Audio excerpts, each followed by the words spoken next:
y poder tener este espacio para poder recontarles mi historia y ver si por casualidad alguien se siente acompañado, inspirado o lo que sea que vaya a surgir de hoy. Así que muchísimas gracias. Bueno, el nombre de esta charla que elegimos es cómo la resiliencia puede transformar vidas. Bueno, muchas veces creemos que para ser felices hace falta completar una lista de checklists. Voy a ser más feliz cuando consiga mayor autonomía, voy a ser más feliz cuando consiga pareja, voy a ser más feliz cuando tenga salud, cuando consiga mayor dinero. Sin embargo, mi experiencia laboral y además mi vivencia del último tiempo han venido a enseñarme lo contrario.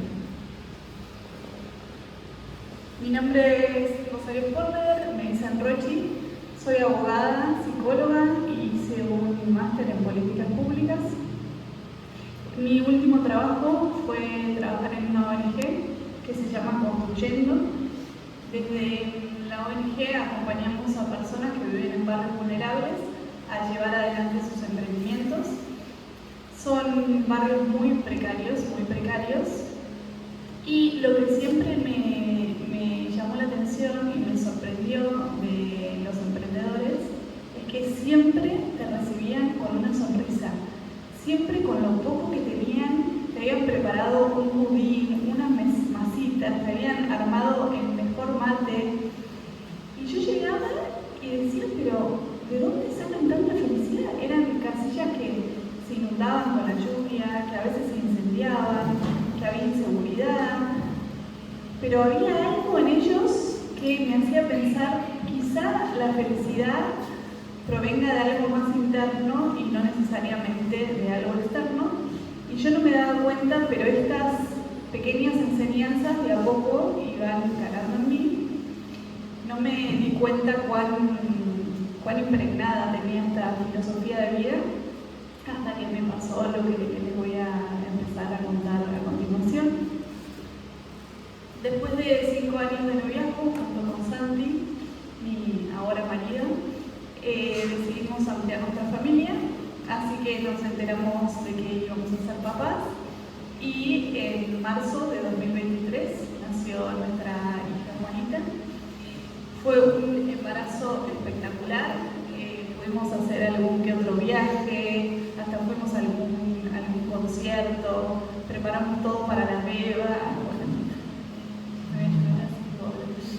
Toda la ilusión que tiene en el embarazo.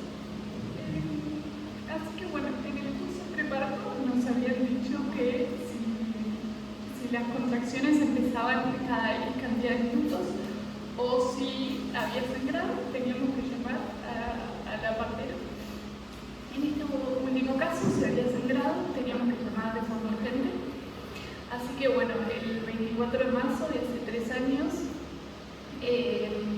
empecé con algunas contracciones que empecé a medir, y cuando me despierto a eso de las 4 de la mañana para ir al baño, detecto que mis sábanas habían sangrado.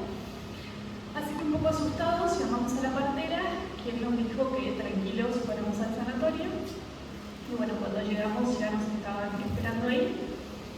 Tuve un parto natural con algo de dolor, pero nada fuera de lo esperado. Y ahí tuve a mi hija por primera vez en mis brazos. Quienes son madres o padres saben el sentimiento de gloria que sentimos. Fue un momento muy mágico. Sin embargo, no sabíamos que ese sentimiento de paz iba a durar tan poco. Empecé con fiebre y algunos valores empezaron a darme más o menos. Así que me dejaron internada en observación para entender qué era lo que pasaba. Me hicieron bastantes estudios exploratorios sin saber por qué yo todavía no bajaba la fiebre y por qué todavía no podían enviarme a casa. Y el cuarto día, cuando ya necesitábamos que nuestra beba durmiera, le pedí a mi hermana Martina, que es enfermera, que viniera a pasar la noche conmigo. Martu, y así Santi podía cuidar de nuestra beba. Y Martu detecta que tenía en mi glúteo unas manchas que le llaman mucho la Entonces llama a la médica de turno, Diana, que es uno de los primeros ángeles que aparece en la historia. Diana no tenía que estar de guardia ese día, pero estaba de casualidad, bueno, y también gracias a Dios.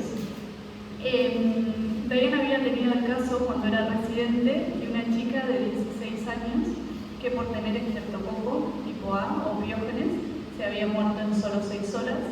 Así que Diana dice que esos son los casos que como profesional te marcan y se volvió especialista en la bacteria. Así que apenas Diana me vio, me diagnosticó, me dijo: Rochi, te vamos a pasar a terapia intensiva para evaluar mejor tu situación. Me dio un beso en la frente y me llevaron a terapia intensiva. El Streptococcus pyogenes es una bacteria prácticamente mortal. Le llaman bacteria come hombres. Genera un shock séptico, una falla multiorgánica, de a poco todos tus órganos empiezan a fallar, y además genera lo que se llama una necrosis. El cuerpo en poco tiempo se te pone negro, así que es una bacteria muy grave. El cuerpo había entrado en shock séptico. Ahí empezaron a llamar a toda mi familia y a todos mis amigos. La consigna era: vengan a despedirse de Rochi porque pueden que sean sus últimas horas. Y ahí se armó lo que llamamos el camping en el sanatorio. Había, según me dicen, los primeros días cerca de 150 personas en la planta baja. Habían desvalijado todos los asientos, habían puesto todos los almohadones, habían llevado mats de yoga, bolsa de dormir, mantas, había un sector de medialunas, de zapatillas para cargar los celulares, había hasta ropa comunitaria porque mi familia que no podía volver a casa tenía que compartirse la ropa, bueno, cosas que hasta hoy bueno. Y además empezaron a generar muchas cadenas de oración, muchísimas. Hay un rosario al día de hoy que se sigue rezando a las 3 de la tarde todos los días. Acá Norvina puede contar porque ella es parte del rosario. Por alguna razón que todavía no termino de entender bien por qué, la historia de una madre al borde de la muerte con su hija conmovió y hizo que muchísima gente empezara a rezar por mí. Además, bueno, cuando me desperté no podía moverme. Estaba con traqueotomía, con respirador, incluso me habían atado a la cama para que yo no me sacara los tubos. Estaba privada de absolutamente todo. Pasé de ser una chica absolutamente autónoma, con todas mis oportunidades por delante, a estar en una cama absolutamente inválida. Y ahí, de a poco, en algún momento, hice un clic y dije: si yo me sigo concentrando en lo que no tengo, soy boleta. Así que, porque era mucho lo que no tenía, así que muy de a poco, yo quizá lo resumo así a los fines de una charla, ¿no? Pero se pueden imaginar que fue un proceso muy lento y muy doloroso.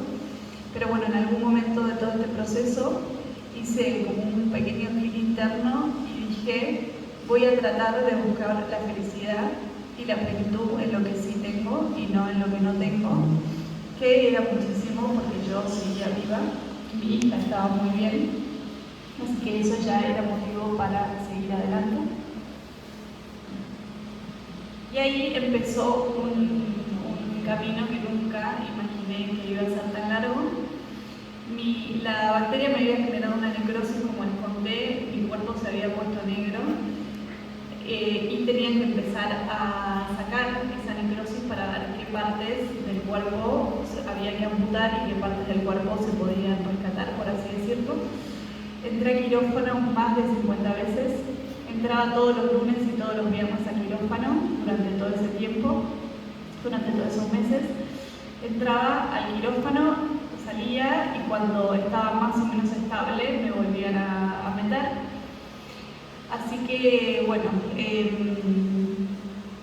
fue un camino muy duro, muy duro, tanto para mí como para toda la familia. Pero bueno, por alguna razón yo seguía sobreviviendo y venían y me daban la unción de los enfermos y venían a despedirse de mí y era como, Rochi salió, Rochi sigue estable. Bueno, nadie lo podía creer y al día de hoy nadie lo puede creer. Yo no debería estar acá hoy, la verdad es esa, por probabilidades no debería estar acá hoy. Pero bueno, seguí adelante y seguí saliendo y bueno, miles de bacterias en mi medio, porque como se podrán imaginar, después de estar tanto tiempo internada, con las defensas muy bajas, todo bicho que conozcan lo tuve. ¿Vieron cuando los chiquitos tienen figuritas y dicen late, late, late, porque van haciendo las figuritas de las figuritas que tienen? Bueno, dieron una bacteria y yo digo late, late, late. No tuve, la tengo. Pero bueno, un poco para poner un poco de humor, pero fue dificilísimo.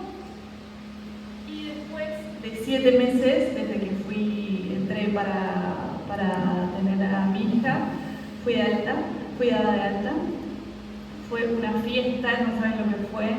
Después les podemos compartir el videito del alta por si alguien lo quiere ver. Llevaron globos, papelitos, música. Cantamos la canción de Lady Gaga, The Age of Glory, que es como el auge de la gloria. Y un agradecimiento absoluto a Dios en primer lugar, que todavía me quería y me quiere acá, a mi familia, a cada uno de los profesionales, así que fue realmente una fiesta enorme. Y ahí fue que fui derivada al Fleming, donde podríamos haber sido compañeros, pero no porque no coincidimos en tiempo, pero bueno, tenemos parte de nuestro corazón en Fleming.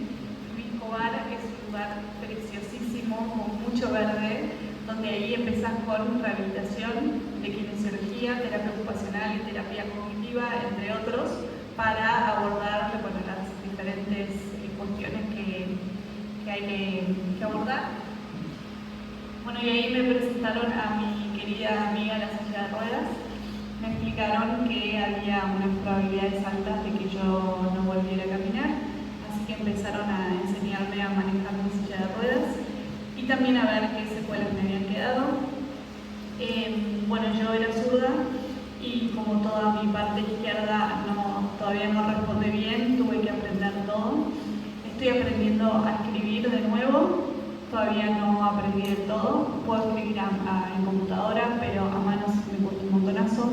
Tuve que aprender a volver a lavarme los dientes, a comer, a ponerme las zapatillas, las medias, absolutamente todo. Todas las tareas de la vida diaria tuve que aprender a hacerlas de nuevo. Y además, a nivel cognitivo, todo lo que es memoria, la memoria a corto plazo, mazo, la estoy trabajando, pero tiene ahí sus baches.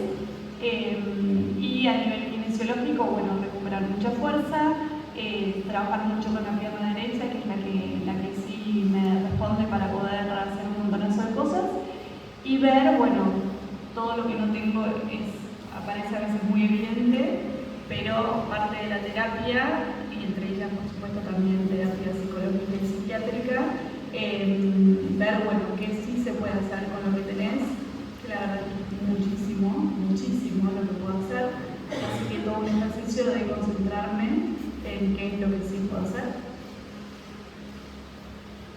Y bueno, finalmente, Santi tenía planeado pedirme casamiento cuando volviéramos a casa.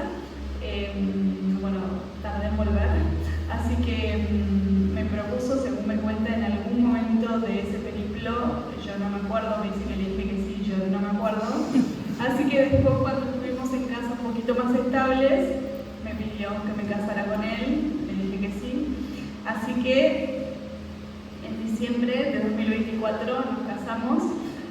Fue un casamiento diferente al que quizá hubiese imaginado, pero fue un casamiento lleno de amor, lleno de significado, lleno de agradecimiento al amor, a la vida, a Dios, a cada uno de mis familiares.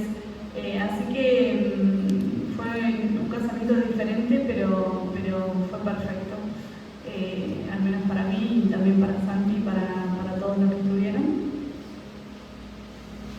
Pero todavía quedaba algo pendiente. Durante todo este proceso tuve tuve muchísimas heridas abiertas, además heridas físicas me refiero ahora, porque la bacteria fue dejando muchas úlceras en el cuerpo, así que de a poco se fueron cerrando esas heridas, muchas con colgajos y con injertos, pero y muchas con el tiempo, también con tratamientos de VAX, que es un sistema que se usa para cerrar heridas, pero había una herida que no terminaba de cerrar porque estaba en la zona de apoyo de la silla de ruedas, así que yo estaba básicamente sentada sobre la herida, esa herida no terminaba de cerrar.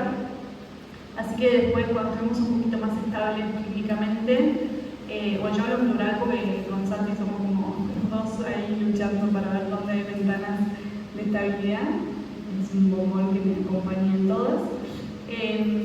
Así que bueno, cuando tuvimos un poquito más de estabilidad empezamos a averiguar a ver qué cirujano se animaba a cerrar esta última herida. Era una cirugía muy compleja, con un postoperatorio muy complicado, así que fuimos a ver 5 cirujanos que no se animaban hasta que dimos con uno espectacular, se llama Francisco, y bueno, se animó. Lo único que nos dijo era que el postoperatorio era complejo y iba a implicar estar entre 20 y 30 días boca abajo, así que fue difícil tomar la decisión, pero no nos quedaba otra, esa herida tenía que cerrar porque además de muy dolorosa, era muy riesgoso, seguir teniendo una herida abierta, era muy profunda y tenía llegada a hueso con todo lo que eso puede implicar. Así que decidimos encarar la cirugía se complicó, terminé estando 80 días boca abajo, fue durísimo, fue uno de los desafíos más grandes de todo este recorrido, porque en esta cirugía yo estaba absolutamente consciente, en las otras cirugías yo estaba más inconsciente y eso creo que me ayudó mucho, porque las cosas pasaban y yo ponía el cuerpo, pero era como, bueno, entré quirófano, una bacteria, y yo no terminaba de mencionar. Este desafío fue enorme, muy complejo. Gracias a Dios tuve todo el apoyo de mi familia, el apoyo de la gente que rezó, de mis amigos. En paralelo, cuando nosotros volvimos a casa y nos dieron de alta en Flery, nosotros no podíamos volver a casa con Santi porque vivíamos en un departamento con escaleras. Así que mis papás, gracias a Dios, cuando las hermanas nos mudamos, habían construido una casa, ellos dicen casa de la vejez, que tenía ascensor, porque papá tiene también problemas de movilidad, así que había dicho, voy a poner un ascensor para ya estar tranquilos el día de mañana. Así que bueno, cuando había que buscar a dónde va la hija que ahora está en silla de ruedas, muy generosamente nos cedieron su casa. Así que bueno, en todo este periplo estábamos viviendo en la casa de mis papás. Al día de hoy estamos viviendo en la casa de mis papás. Así que bueno, y también se mudaron ahí Juanita y Santi, así que estamos ahí los tres viviendo ahora con todas mis heridas cerradas. Durante todo este tiempo fui tratando de esquematizar o bajar un poco cuáles eran como los puntos que a mí me fueron ayudando para poder estar, iba a decir de pie, no estoy de pie, sentada en esta silla de ruedas. Se pueden reír, bueno, para estar acá con ustedes hoy. Bueno, en primer lugar, mantener una perspectiva, que es un poco lo que sí les dije. Es mucho lo que podríamos no tener, es mucho lo que sí tenemos, y tenemos que mantenernos bien, con mucha perspectiva. Estamos vivos, podemos respirar, podemos estar con amigos, podemos elegir qué hacer hoy a la noche, si queremos venir a una charla o no, si queremos cualquier cosa. Podemos abrir nuestra heladera y elegir qué comer y no escuchamos la bandejita que te traen el pollo con la calabaza, que sin parecer desagradecida, porque estoy sumamente agradecida a todo lo que se hizo por mí y gracias a eso estoy acá. Pero realmente es un lujo no tener respirador, poder elegir, bueno, absolutamente todo, hasta gusta, bueno, respirar aire fresco y poder escuchar los pajaritos. Así que los invito a que tratemos de no marearnos y que volvamos a lo importante. En segundo lugar, alimentar la red de apoyo. Durante todo este tiempo, mi familia armó una grilla para que yo no pasara ningún momento de mi vida hospitalaria sola, y literal hacían postas. Es algo que yo lo miro para atrás y digo, ¿cómo se organizaron en medio de tanta incertidumbre, tanto dolor, tanta gestión? Para que imagínense todas las gestiones que hay que hacer. Pero bueno, se organizaron. Entraba mi hermana, salía mi cuñada, entraba una amiga, hasta madres de amigas mías durmieron conmigo, chequeaban los signos vitales, avisaban si faltaba algo, por las dudas hacían el doble clic en la medicación, que a veces hace falta estar encima. Así que yo, en primer lugar, doy gracias de que hasta este momento de mi vida fui una persona que le prestó mucha atención a los vínculos y también me enseña a no aflojar y a seguir haciéndolo, porque nunca sabemos cuándo lo vamos a necesitar. Así que también los invito a ustedes a hacerlo, a mantener vivos sus vínculos, a mantener cuidadas sus amistades, a pedir perdón si tienen que pedir perdón, a perdonar, porque es muy, muy, muy importante no estar solo. No solo por si se complican las cosas, que las chances son de que en algún momento algún tipo de complicación vamos a tener, aunque no vaya a ser tan grave, sino también para compartir las alegrías. Así que realmente los invito a que se vayan hoy con la tarea de decir, bueno, ¿qué vínculo tengo descuidado? ¿Qué vínculo puedo empezar a cuidar? En segundo lugar, algo con lo que sigo luchando y tratando de aprender es que el cambio es parte de la vida. Lo único que tenemos con certeza desde el día que nacemos es que las cosas van a cambiar para un lado o para el otro. Y si no aprendemos a abrazar estos cambios, podemos correr el riesgo, y también me lo digo a mí misma, no quiero que parezca que digo cosas como verdades absolutas, sino también me lo digo porque a mí me sirve recordármelo. El cambio es parte de la vida. Hoy no soy la que era a los 36, corriendo acá para allá, ni con planes de escalar, subir alguna montaña, no escalar, subir alguna montaña, viajar, hacer poco en un casamiento. Ya no lo soy y no lo voy a volver a hacer. Pero si yo no abrazo que ninguna situación es estática y todo va a cambiar, puedo pasarme la vida frustrada viendo el vaso medio vacío y no el vaso, la parte que sí está llena, que es un montonazo y que me invita a abrazar mi realidad y ver qué es lo mejor que puedo hacer con esto que sucede. Después, capitalizar los avances y cultivar la autoestima.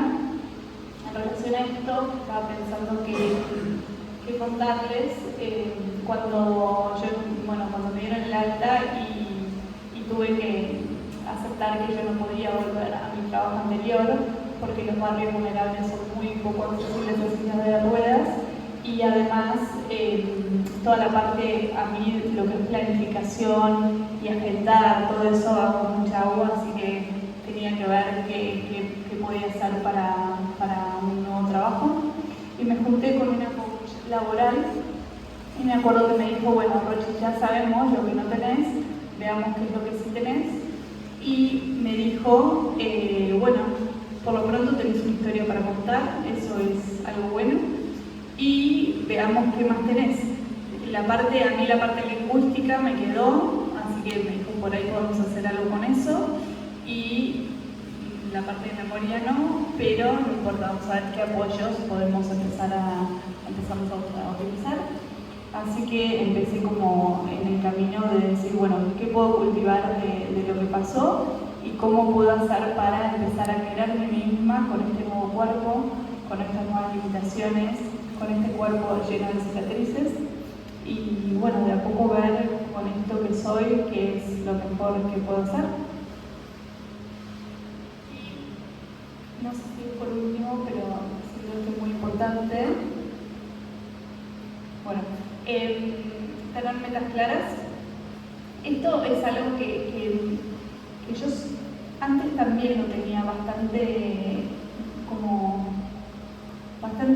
impregnada en mi personalidad de tener metas claras, a dónde voy y qué es lo que tenía que hacer para más o menos llegar a donde quería llegar. Pero cuando las cosas se complican y cuando tu cuerpo no te responde, tu cabeza no te responde, a veces hasta tu espíritu no te responde, sí los invito a que se propongan cosas sencillas, muy sencillas, no llegar al final de la montaña, sino ver, bueno, qué pequeño pasito puedo hacer yo hoy. Metas realistas, pero alcanzables y que nos motiven a seguir día a día y que cada paso que demos vaya en camino a eso que queremos alcanzar. Así que eso sí les propongo, que tengan metas claras y que cada cosa que hagan día a día vaya en esa línea. Bueno, a nivel personal mi meta era clara. Yo me iba a casar con Santi y Juanita iba a tener su mamá con vida. Así que esas dos grandes metas me marcaron el camino.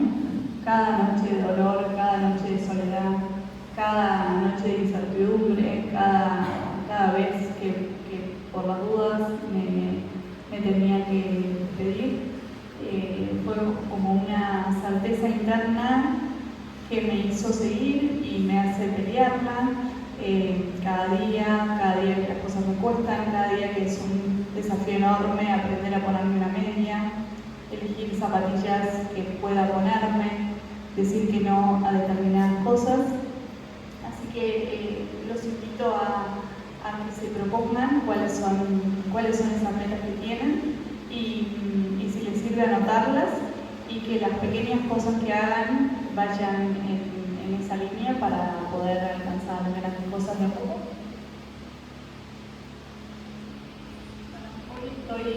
Hoy estoy enfocada en mi rehabilitación, en pasar tiempo con mis amigas y en ser madre. Estoy tratando de no marearme porque si no es mucho, así que esos son como mis grandes ejes.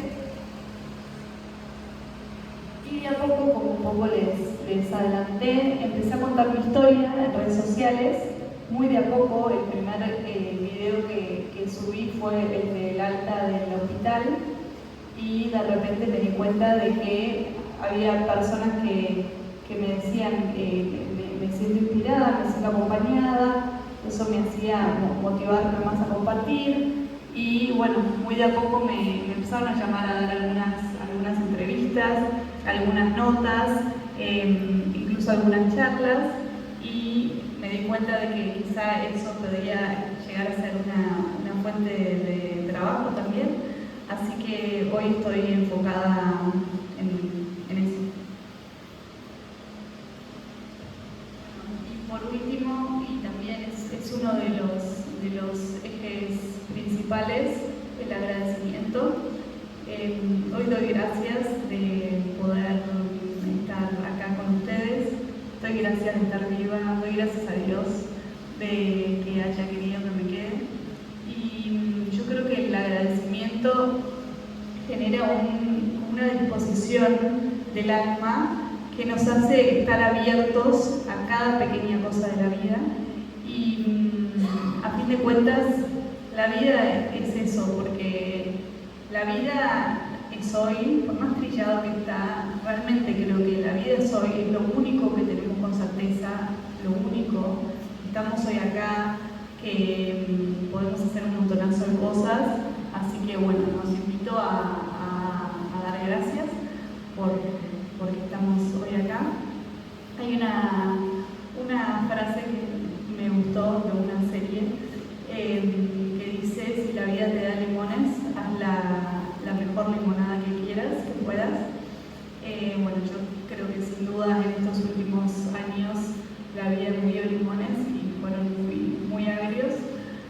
Pero bueno, creo que estoy haciendo una muy rica limonada, se siente sabrosa, así que los invito a que puedan agarrar cada limón que la vida tiene para darles o tuvo para darles y que puedan hacer la limonada más rica que puedan.